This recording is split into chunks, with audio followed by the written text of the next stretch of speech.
நம்ம India versus Australia Border Gavaskar டிராஃபியோடைய 4வது டெஸ்ட் மேட்சான பாக்ஸிங் டே டெஸ்டோட இறுதி நாளில் நடந்த எல்லா சோகத்தையும் நம்ம சாதனைகள் சோதனைகள் வேதனை பக்கத்தில் பார்க்கலாம். இந்த ஒரு காணொலியை கடைசி வரைக்கும் பாருங்க. அனைவருக்கும் அன்பு வணக்கம். நான் உங்கள் மதுரை குறிவு. ஆஸ்திரேலியா பார்டர் கவாஸ்கர் டிராஃபியோடைய 4வது டெஸ்ட் மேட்சான பாக்ஸிங் டே டெஸ்டோட 4வது நாள் முடிவில் பார்த்தோம் அப்படின்னா ஆஸ்திரேலியா 333 ரன்கள் முன்னோக்கி இருந்தது. இது மட்டும் இல்லாம 41 ரன்னுல நேத்தன் லயனும் போலண்டும் பார்த்தோம் அப்படின்னா கிரீஸ்ல நின்று இருந்தாங்க. இந்தியன் பவுலர்ஸ் பல நேரமா போராடி உயிரை கொடுத்து பார்த்தோம் அப்படின்னா நேதன் லைனோட விக்கெட்டை எடுக்க முடிஞ்சிச்சா அப்படின்னு பார்த்தோம்னா நேதன் லைன் ஒவ்வொரு வாட்டியும் தப்பிச்சுக்கிட்டே இருந்தாரு. அது மட்டும் இல்லாம பும்ராவோட 5 முடியாம போயிருந்தது. கொடுத்து பவுலிங் போட்ட பும்ரா பார்த்தோம் அப்படின்னா கடைசியில் அவளே வெக்ஸ் ஆகிட்டே இருந்தா சொல்லணும். இந்த மாதிரி ஒரு வெக்ஸோடைய பார்த்தோம் அப்படின்னா 4வது நாள் முடிஞ்சிருந்தது. அது மட்டும் இல்லாம 5வது நாள் எப்படியாச்சும் இந்தியா ஜெயிச்சிரும், ரோஹித் சர்மா கம்பேக் கொடுத்துட மாட்டாரா, கோலி கம்பேக் கொடுத்துருவ மாட்டாரான்ற மாதிரி எல்லா இந்தியன் ஃபேன்ஸோட ஏக்கமும் பார்த்தோம் அப்படின்னா 5வது நாள்ல இருந்து. எதனால அப்படின்னா சும்மா இல்லாம நம்ம வேற பார்த்தோம் அப்படின்னா நிறைய இடத்துல வம்பளுக்கு வச்சுட்டோம்னு சொல்லணும். 4வது நாளோட ஃபர்ஸ்ட் ஹாஃப்ல நடந்த சம்பவத்துல வச்சு எங்க பார்த்தாலும் ஒரு மீமா இருந்தது. நம்ம கூட விதிவிலக்கு இல்லைன்னு தான் சொல்லணும். பல நம்பிக்கைகளோட ஒரு ஜோக்ல சொல்ற மாதிரி ஊரை ஃபுல்லா வம்பளுக்கு வச்சிருக்கோம்டா, பார்த்து ஏதாச்சும் பண்ணிடுறியான்ற மாதிரி தான் இருந்தது. உங்களை யாரு பஸ் வம்பளுக்கு சொன்னான்ற மாதிரி இன்னைக்கு ஒரு சம்பவம் நடந்து முடிஞ்சிருச்சுன்னு சொல்லணும். இந்த ஒரு டெஸ்ட் மேட்ச்ல இருந்து இந்தியாவுக்கு கிடைச்ச பாடம்லாம் என்னென்ன அப்படின்னு பார்த்தோம்னா கோலியை எங்கேயாச்சும் கவர் டிரைவ் அடிக்க முடியாம கயிறை போட்டு கட்டி வைக்கணும், ரோஹித் சர்மாவை கூட்டி போய் யாரையாச்சும் வச்சு மோட்டிவேஷனல் ஸ்பீச் கொடுக்க வைக்கணும், ஓப்பனிங் ஆளரை தயவு செஞ்சு நிதானமா ஆடுங்கன்னு சொல்லி பாடம் எதுவும் எடுத்தாங்க அப்படின்னா போன மேட்ச் எப்படியோ போச்சு. சிட்னில ஒரு மேட்ச் கையில இருக்கு. ஒரு மேட்சை ஜெயிச்சு பார்டர் கவாஸ்கர் டிராஃபியாச்சும் ரீட்டைன் பண்ணலாமான்ற மாதிரி தான் பார்க்கணும். வேர்ல்டு டெஸ்ட் சாம்பியன்ஷிப்போட வாய்ப்பு பார்த்தோம் அப்படின்னா முன்னாடி இருக்கவன் பேப்பரை காட்டுவானான்ற மாதிரி ஆயிருச்சு. பின்னாடி இருக்கவனா பேப்பரை காட்டினா மட்டும்தான் இந்தியா பார்த்தோம் அப்படின்னா வேர்ல்டு டெஸ்ட் சாம்பியன்ஷிப்புக்குள்ள போக முடியும். இது மாதிரியான ஒரு சினாரியா நான் சொல்றேன். முன்னாடி நடந்த வேர்ல்டு டெஸ்ட் சாம்பியன்ஷிப்பை பார்த்தோம் அப்படின்னா இந்தியாவும் ஆஸ்திரேலியா விளையாண்டுட்டு இருந்தாங்க. இதில் பார்த்தோம் அப்படின்னா ஆஸ்திரேலியா டெஸ்ட் சாம்பியன்ஷிப் ஜெயிச்சும் இருந்தாங்க. அதுக்கு முன்னாடியே பார்த்தோம்னா இதே மாதிரி ஆஸ்திரேலியா கூட ஒரு ஹோம் சீரிஸ் இருந்தது. அந்த கடைசி மேட்சும் பார்த்தோம் அப்படின்னா கடைசி நாள் வரைக்குமே போய் டையா இருந்தது. எதனால அப்படின்னு பார்த்தோம்னா சேம் சினாரியோ நியூசிலாந்தும் ஸ்ரீலங்காவும் பார்த்தோம் அப்படின்னா நியூசிலாந்துல விளையாண்டுட்டு இருந்தாங்க. இந்த ஒரு மேட்ச்ல நியூசிலாந்து ஜெயிச்சாங்க அப்படின்னா இந்தியா WTC ஃபைனலுக்குள்ள போயிருவாங்கன்ற மாதிரி இருந்தது. ஒரு மேட்ச் பார்த்தோம் அப்படின்னா கடைசி வரைக்குமே ஸ்ரீலங்கா ஜெயிக்கிற மாதிரி தான் இருந்தது. கடைசி நேரத்தில் நடந்த ஒரு டெஸ்டால பார்த்தோம் அப்படின்னா இந்தியா உள்ள போயிருந்தது. அதே மாதிரியான சினாரியோ தான் இப்பயும் வந்து இருக்கு.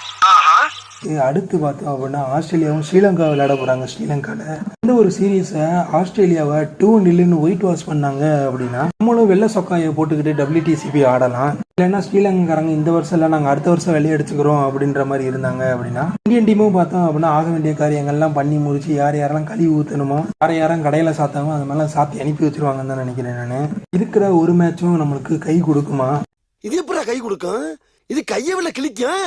அந்த மேட்ச் நம்மளுக்கு கையை தட்டி விடுமான்றத பொறுத்திருந்துதான் பார்க்கணும். கிட்டத்தட்ட பார்த்தோம் அப்படின்னா பார்டர் கவாஸ்கர் டிராஃபில 12 வருஷங்கள் கிடைச்சு ஒரு தோல்வியானது கிடைச்சு மாதிரி இந்த மேட்ச்ல பார்த்தோம் அப்படின்னா பல வேதனைகள் தான் இருந்துச்சுன்னு சொல்லணும். இது மாதிரி இந்த மேட்ச்ல நடந்த சில சாதனைகளையும் சில சோதனைகளையும் நிறைய வேதனைகளையும் தான் இந்த ஒரு காணொலியில பார்க்க போறோம். ஃபர்ஸ்ட் இந்த மேட்ச்ல நடந்த சாதனைகள்லாம் என்னென்ன அப்படின்னு பார்த்தோம்னா ஜஸ்பிரீத் பும்ராக்கு கடைசியா ஒரு 5 கிடைச்சிருது. இந்த ஒரு 5 மூலயமா பார்த்தோம் அப்படின்னா இது மட்டும் இல்லாம டெஸ்ட்ல இவரோட 13வது 5 எடுத்திருந்தாரு. போக இப்ப நடந்துகிட்டு இருக்க பார்டர் கவாஸ்கர் டிராஃபிலேயே ஹையஸ்ட் விக்கெட் டேக்கரும் பார்த்தா அப்படின்னா பும்ரா தான் இருக்காரு. இவருக்கு அப்புறம் நம்ம யாரை வாழ்த்தணும் அப்படின்னா SSV ஜெய்ஸ்வாலை பத்தி சொல்லணும். SSV ஜெய்ஸ்வால் டீம் கிரைசிஸ்ல இருந்த நேரத்திலையும் கூட 208 பால் நின்று இருந்தாரு, 84 ரன்கள் அடிச்சிருந்தாரு. அதுக்கப்புறமா நம்ம ரிசர்வ் பண்ண சொல்லலாம். ரிசர்வ் பண்ணிட்டு என்னதான் 30 ரன்கள் அடிச்சிருந்தாலும் கூட முதல் இன்னிங்ஸ்ல அவருக்கு கிடைச்ச திட்டு மூலமா பார்த்தோம் அப்படின்னா ரொம்பவுமே நிதானமான ஆட்டத்தை வெளிப்படுத்துறதான் சொல்லணும். கிட்டத்தட்ட 104 பால் ஆடி 30 ரன் தான் அடிச்சிருந்தாரு அப்படின்னா ரிசர்வ் பண்ணிட்டு அவரோட கேம் எவ்வளவு தூரம் மாத்திருக்காருன்றத நம்ம வந்து பார்க்கணும். அதே மாதிரி ரோஹித் சர்மா கிட்ட இருந்த ஒரு நல்லது என்ன அப்படின்னு பார்த்தோம்னா ரோஹித் சர்மா இந்த ஒரு செகண்ட் இன்னிங்ஸ்ல பார்த்தோம் அப்படின்னா கிட்டத்தட்ட 40 பால்கள் வரைக்கும் நின்று இருந்தாரு. ஹார்ட் லக் பார்த்தோம் அப்படின்னா வெறும் 9 ரன் அடிச்சிருந்தாரு. ரன்னு பெரிய மேட்ரு எதுவுமே இல்லைன்னு தான் சொல்லணும். இந்த ஒரு டிஃபென்ஸ் பார்த்தோம் அப்படின்னா நெக்ஸ்ட் வரக்கூடிய சிட்னி டெஸ்ட்ல கை கொடுக்குமான்றதை பொறுத்து இருந்து தான் பார்க்கணும். அதே மாதிரி இன்னொரு சாதனை யாருக்கு கொடுக்கணும் அப்படின்னு பார்த்தோம்னா வாஷிங்டன் சுந்தர் கொடுக்கலாம்னு நினைக்கிறேன். பெருசா ரன் இது எடுக்கலனாலும் கூட அவுட் ஆகாம டிஃபெண்ட் பண்ணி நின்றுகிட்டே இருந்தாருன்னே சொல்லணும். வாஷிங்டன் சுந்தர் கூட டிஃபெண்ட் பண்ணி நிக்க ஆள் யாருமே இந்தியாவில் இல்லைன்னு தான் சொல்லணும். போக ஆஸ்திரேலியா அவங்க செட் பண்ண ஃபீல்டிங் எல்லாம் பார்த்தோம் அப்படின்னா ரொம்பவே ஒரு மாதிரி டிஃபென்ஸான ஃபீல்டிங் தான் கொடுத்துருந்தாங்க. நம்ம கூட பார்த்தோம் அப்படின்னா கடைசி விக்கெட் கூட தள்ளி வச்சிருந்தோம். அவங்க பார்த்தோம் அப்படின்னா நல்லாவே நெருக்கிய வச்சிருந்தாங்க. ஒருவேளை இந்த ஒரு ஃபீல்டிங் தான் பார்த்தோம் அப்படின்னா பேட்ஸ்மேனோட மனசுல போய் ஒரு குழப்பத்தை ஏற்படுத்தி அவுட் ஆகிருக்குன்னு நினைக்கிறேன். இது எல்லாமே தான் இந்தியாவோட சாதனைகள். ஆஸ்திரேலியாவோட சாதனைகள்லாம் என்னென்ன அப்படின்னு பார்த்தோம்னா 4வது நாள்லயே முடிய வேண்டிய அவங்களோட டெஸ்டோட மேட்சை பார்த்தோம் அப்படின்னா நேதன் லயனும் போலண்டும் பார்த்தோம் அப்படின்னா 5வது நாள் வரைக்குமே கொண்டு வந்திருக்காங்க. கிட்டத்தட்ட 2 ஓவர் தான் ஆடி இருந்தாலும் கூட அவங்களுக்கு தேவையான ரன் ஆல்ரெடி செட் பண்ணிட்டாங்கன்னு தான் சொல்லணும். அதுக்கப்புறமா அவங்க போட்ட பவுலிங் எல்லாமே பார்த்தோம் அப்படின்னா இந்த நாளோட சாதனையா இருக்குன்னே சொல்லலாம். Pat Cummins 3 wicket, Poland 3 wicket, Nathan line 2 wicket, Travis head 1 wicket, Mitchell Stark 1 wicket அப்படின்னு எல்லாரும் ஓவரை போட்டு இந்தியாவை சுருட்டிட்டாங்கன்னே சொல்லணும். இது மட்டும் இல்லாம ரொம்ப நிதானமா ஆடிக்கிட்டு இருந்த ரிஷப் பண்ட கூட பார்த்தோம் அப்படின்னா டிராவிஸ் ஹெட் போட்ட ஒரு பால் பார்த்தோம் அப்படின்னா டெம்ட் ஆகி அவர் ஒரு ஷாட்டுக்கு போக வச்சிருந்தது. இது ஒரு ஷாட்டு தான் பார்த்தோம்னா இந்தியாவுக்கு சரிவா இருந்திருக்கும் கூட சொல்லலாம். இந்தியாவோட சரிவோட ஆரம்பம்னே சொல்லலாம். அதுக்கப்புறம் வந்தவங்க எல்லாம் பார்த்தோம் அப்படின்னா ரொம்பவுமே கொஞ்சமான ரன் அடிச்சிருந்தாங்க. அதுக்கப்புறம் வந்து நிதிஷ் ரெட்டியும் சரி பெரிய நிலவில் எதிர்பார்த்துக்கிட்டு இருந்தது அவர் ரன் எதுவும் அடிப்பாருன்னு. அவருக்கும் பார்த்தோம்னா இன்னைக்கு ஹார்ட் லக், அவருமே ஒரு ரன்ல அவுட் ஆகியிருந்தாரு. இன்னும் நிறைய புலம்பல்கள் இருக்கு. அந்த புலம்பல்களை நம்ம சோதனைகள் வேதனைகள்லையும் பார்க்கலாம். இந்த மேட்சில் நடந்த சோதனைகள்லாம் என்னென்ன அப்படின்னு பார்த்தோம்னா கப்பர் பந்து படத்துல சொல்ற மாதிரி பாலக் சாமி கூட்டுருவான்ற மாதிரி எங்காலும் பந்த சாமிக்கு விட்டுருவாருன்னு சொல்ற மாதிரி டீம் பார்த்தோம் அப்படின்னா 3 விக்கெட் சாமிக்கு விட்டுருவாங்க. அவள அடுத்தடுத்து வர விக்கெட் அது ஆப்போசிட்ல இருக்கக்கூடிய பவுலருக்கு விட்டுருவாங்க. இதனால நான் இந்த மாதிரி சொல்றேன் அப்படின்னா இந்த மேட்ச்ல அப்படியே நடந்துச்சுன்னே சொல்லணும். நேத்தே சொல்லியிருந்தேன் ஒன்னு டப்பு டிப்புன்னு அடிக்கணும், விக்கெட் எதுவும் போயிருச்சு அப்படின்னா பக்கமே படாம திருப்பி நம்ம டிஃபெண்ட் பண்ண ஆரம்பிச்சிடணுன்ற மாதிரி சொல்லியிருந்தேன். அது மாதிரி தான் பார்த்தோம் அப்படின்னா ரிஷப் பண்ணிட்டும் சரி எஸ்எஸ்வி ஜெய்ஸ்வாலும் மாட்டோம் அப்படின்னா தள்ளி ஆடிக்கிட்டு இருந்தாங்க. பெருசா எதுவுமே ரன் அடிக்கலன்னு தான் சொல்லணும். ஏன்னா அப்படின்னா ரிஷப் பண்ணிட்டு 100 பால்களுக்கு மேல நின்று வெறும் 30 ரன் தான் அடிச்சிருந்தாரு அப்படின்னா அவரோட பேஷன்ஸ் பார்த்தோம் அப்படின்னா ஆஸ்திரேலியாவை பேஷண்ட் ஆக்கிருக்கு. கொஞ்ச நேரம் ஆஸ்திரேலியா நம்ம பேஷண்ட் ஆகக்கூடாது என்ன பண்ணிட்டாங்க, டிராவிஸ் ஹெட்னு ஒருத்தரை கூப்பிட்டு ஒருத்தவனோட விக்கெட் வரும்னா என்னோட கருணை எதிர்பார்க்க கூடாது, கிட்ட இருந்த ஆசையை தூண்டணும்ன்ற மாதிரி சதுரங்க வேட்டை மாதிரி நல்லா ஒரு ஃபிளைட்டர் டெலிவரி போட்டாரு. அந்த பால் ஷார்ட்டா விழுந்தோடனே 6 போகணும்னு அடிச்சுட்டு பார்த்தாரு. அந்த பால் நேரா போய் மார்ஸ் கிட்ட போய் மாட்டிக்கிச்சு நான் சொல்லணும். இதுக்கப்புறமா ஆஸ்திரேலியா செட் பண்ண ஃபீல்டிங்கும் சரி அதுக்கு ஏற்ற மாதிரி அவங்க பவுலர்ஸ் போட்ட பாலும் பார்த்தோம் அப்படின்னா எல்லா பாலுமே பார்த்தோம்னா கரெக்டா நிக்க எங்க இருக்கக்கூடிய ஃபீல்டர் கையில போய் மாட்டிக்கிட்டே இருந்ததுதான் சொல்லணும். ஆஸ்திரேலியாவும் சில கேச்சஸ் விட்டாங்க. அந்த கேச்சஸ் பார்த்தோம் அப்படின்னா மேட்சை திருப்புற அளவுக்கான கேச்சஸ் பார்த்தோம்னா அது எதுவுமே இல்லைன்னு தான் சொல்லணும். அது மட்டும் இல்லாம அதுல ஒரு சினாரியை பார்த்தோம் அப்படின்னா ரிஷப் பண்ணிட்டு எஸ்எஸ்சி ஜெய்ஸ்வால் விளையாண்டுட்டு இருந்தாங்க. ஒரு சினாரியில பாலை பார்த்தோம் அப்படின்னா அங்கிட்டு இங்கிட்டு தூக்கி போட்டு 3 ரன் ஓடி இருந்தாங்க. பார்க்கும்போது லைட்டா நம்மளுக்கு சிரிப்பு இருந்துச்சு. இது இந்தியா விசஸ் ஆஸ்திரேலியாவா பாகிஸ்தான் விசஸ் வேற எதுவும் டீமான்ற மாதிரி தான் இருந்தது. ஒவ்வொருத்தருக்கு 3 ரன் ஓடி இருந்தாங்க.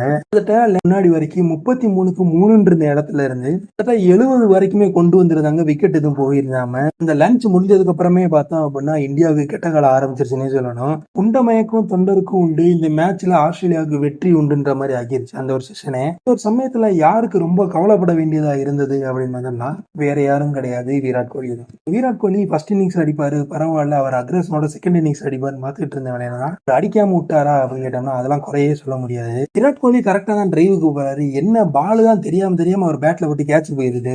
இந்த இடத்துல நம்ம விராட் கோலியை குறை சொல்லவே கூடாது. அந்த பாலை தயாரிச்சவரை குறை சொல்லணும், இல்ல பவுலிங் போறவரை குறை சொல்லணும். விராட் கோலியா எப்பயுமே குறை சொல்லக்கூடாது. புள்ளி பருங்குறது பாயிருதுக்கு தான். இந்த மேட்ச்ல போனா என்னடா சிட்னி மேட்ச்ல இருக்குடா சம்பவம்ன்ற மாதிரி தான் நம்ம யோசிக்கணும். சரி சிட்னி மேட்ச்ல நடக்கலன்னா என்ன பண்றது, அவ்வளவுதான், நம்ம நினைச்சது எல்லாமே நடந்துருமான்ற மாதிரி மனசை தேத்திட்டு அடுத்த டெஸ்ட் மேட்ச் பார்க்க வேண்டியதான். அது மட்டும் இல்லாம இன்னைக்கு மத்தியானத்துல இருந்தே பார்த்தோம் அப்படின்னா Facebook, Twitter எல்லாம் பார்த்தோம்னா ஒரு செய்தி உலா வந்துகிட்டு இருக்கு. அது உண்மையா என்னன்னு தெரியல. உண்மையா இருந்துச்சு அப்படின்னா அது ரொம்ப பெரிய வேதனையா இருக்குன்னு தான் சொல்லணும். ரோஹித் சர்மாவுக்கு இந்த ஒரு சிட்னி டெஸ்ட் மேட்ச் தான் கடைசி மேட்சா இருக்க போகுதுன்ற மாதிரி சொல்லியிருந்தாங்க. நம்ம என்ன ஏதுன்றத பொறுத்து இருந்துதான் பார்க்கணும். ப்ரோ மூடிட்டு போனா உட்காருங்க ப்ரோ, 1008 டென்ஷன்ல இருக்கு ப்ரோ, ப்ளீஸ் ப்ரோ தப்பா எடுத்துக்காதீங்க.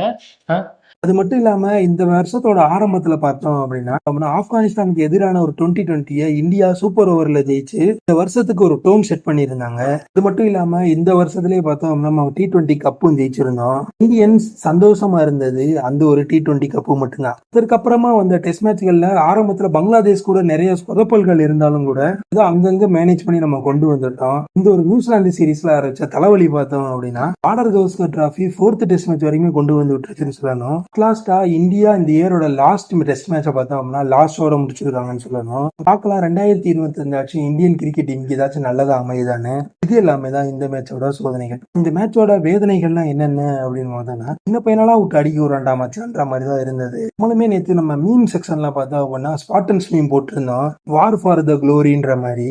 இந்த ஒரு மேட்ச் பார்த்தோம் அப்படின்னா ஸ்பாட்டன்ஸ் படத்தோட கிளைமேக்ஸ் மாதிரி ஆகிருச்சு தான் சொல்லணும். ஸ்பாட்டன் ஒன்னுலயும் பார்த்தோம் அப்படின்னா ரொம்ப முன்னேறி வெளியே வந்து கஷ்டப்பட்டு ஜெயிச்சு எல்லாம் போற நேரத்துல பார்த்தோம் அப்படின்னா கடைசி போர்ல பார்த்தோம் அப்படின்னா ஒரு பிட்ரையிலால அந்த கூட்டமே பார்த்தோம் அப்படின்னா தோத்து போயிருந்திருக்கோம். அந்த ஹீரோ ஒரு டைலாக் சொல்லுவாரு, நீயோட உணவை நல்லா அருந்துங்க, நாளைக்கு நம்மளோட டின்னர் வந்து நரகத்துல தான் இருக்க போகுதுன்னு. அதுக்கப்புறமா பார்த்தோம் அப்படின்னா அம்புட்டு பேருமே இறந்து போவாங்க ஒருத்தரை தவிர.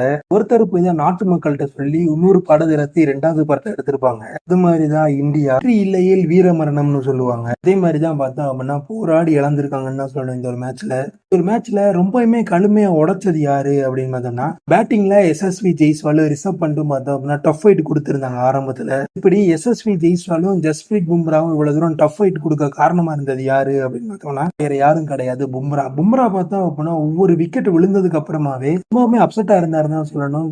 இந்தியன் பிளேயர்ஸ் அவுட் ஆகும்போது டக் அவுட்டை காமிச்சாங்க. அப்ப காட்டும்போது பும்ராவோட அந்த வலிய வேதனையும் பார்த்தோம் அப்படின்னா என்னடா இது அப்படின்ற மாதிரி தான் இருந்தது. மொத்தத்துல இந்த மேட்சை பத்தி ஒரு வரியில சொல்லணும் அப்படின்னா ஒரு மேட்ச்ல ஒரு சைன் போர்டு வச்சிருந்தாங்க. கங்காரு சார் ஜம்ப் நாட் ரன்ன்ற மாதிரி, ஜம்ப் ஆர் ரன் ஆஸ்திரேலியா இந்த மேட்ச்ல வின்னுன்ற மாதிரி தான் ஆயிப்போச்சு கடைசியில. இதோட இந்த ஒரு காணொலியை முடிச்சுக்கலாம். இந்த ஒரு காணொலி பிடிச்சிருந்தா லைக் பண்ணுங்க, உங்க நண்பருக்கும் தெரியும் நினைச்சா ஷேர் பண்ணுங்க. இது மாதிரியான சுவாரஸ்யமான கிரிக்கெட் தகவல் தெரிஞ்சுக்க மதுரை குருவி சேனலை சப்ஸ்கிரைப் பண்ணிங்க. மறக்காம பக்கத்தில் இருக்கக்கூடிய பெல் ஐக்கனை கிளிக் பண்ணிக்கோங்க. அப்பதான் நாங்க போடுற வீடியோ உடனுக்குடன் உங்களை வந்து சேரும். இது போன்ற இன்னொரு சுவாரஸ்யமான கிரிக்கெட் தகவலுடன் உங்களை சந்திக்கிறேன். அது ஒரு உங்களிடமிருந்து விடைபெறுவது நான் உங்கள் மதுரை குருவி.